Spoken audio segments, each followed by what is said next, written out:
Hello guys, welcome back to my channel. তো welcome to my mini blog. আমি আশ্রিতা চলে এসেছি তোমাদের সাথে নতুন একটা মিনি ব্লগ নিয়ে। আর হ্যাঁ, শুভ দ্বিতীয়া।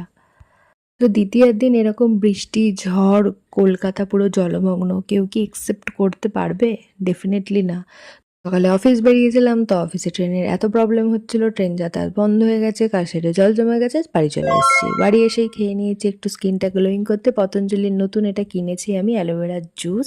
নিজের পেটকেও ভালো রাখো, স্কিনকেও ভালো রাখো, পুজোর টাইমে এগুলো খাও, দেখবে এমনি চকচক করছে, ক্রাশ এমনি পটে যাবে। তো যাই হোক, অ্যালোভেরা জেল খেতে যে এরকম বিচ্ছিরি হয় জানতাম না। যাই হোক, খেয়ে নিলাম, কি করব। এবং দেখো আমার স্কিনটা এখন থেকেই মনে হয় চকচক করছে। না না, মেকআপ করেছি। তো পুজোর কিছু মেকআপ লুক শেয়ার করব তোমাদের সাথে, তাই জন্য রেডি হয়ে গেছি। এই আউটফিটটা আমি পরেছি, তো তোমাদের সাথে নেক্সট ভিডিও শেয়ার করব, তখনই তোমরা দেখতে পাবে। এখানে বৃষ্টির মধ্যে ছমছম পায়ে আমি বেরিয়ে গেছিলাম বাইরে। আর এখান থেকে দেখো শ্রীরামপুরের অ্যালকোপটা কি ভালো লাগছে না দেখতে। চারিদিকে এত জল জমেছে, প্যান্ট গুটিয়ে গুটিয়েও ভিজে গেল। যাই হোক, ভিজে ভিজে এলাম কারণ ভাই এসছিল।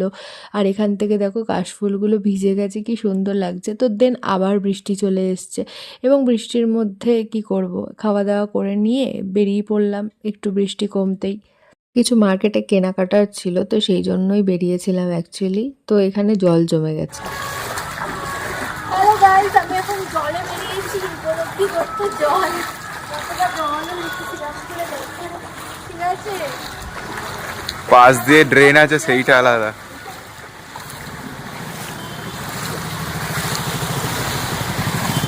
দেখতেই পেলে কি অবস্থা। রামপুর, আর এটা হচ্ছে পুজোর মার্কেট।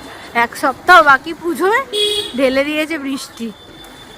একটা না মনেই হচ্ছে না যে পুজো এসে গেছে। কেমন যেন একটা ওয়েদার, কেমন যেন একটা পরিবেশ, জানি না। আশা করছি আরও আগামী 2 বছর পর মনে হয় পুজো বলে ক্রেঞ্জটাই হয়তো আর জেনজি বলো বা বাকি কারোর মধ্যে থাকবে না, জানি না। তো এখানে আমি একটুখানি গঙ্গার ঘাটের দিকে এসছিলাম, কারণ অনেক দিন পর একটু এলাম। আর আজকে বৃষ্টি বৃষ্টি ওয়েদার, আর ভালোও লাগছিল পরিবেশটা উপভোগ করতে। তো আমি একটুখানি গাড়ি চালাচ্ছিলাম, আর এই হচ্ছে গঙ্গার ধারের ভিউটা। তো এবার একটুখানি চা খেয়ে নিয়ে নিজেদের মনটা একটু ফুরফুরে করে 2-3টে প্যান্ডেল দেখতে দেখতে চলে আসছিলাম বাড়ি। আর এখানে দেখো সমস্ত লাইট জ্বালানো হয়ে গেছে।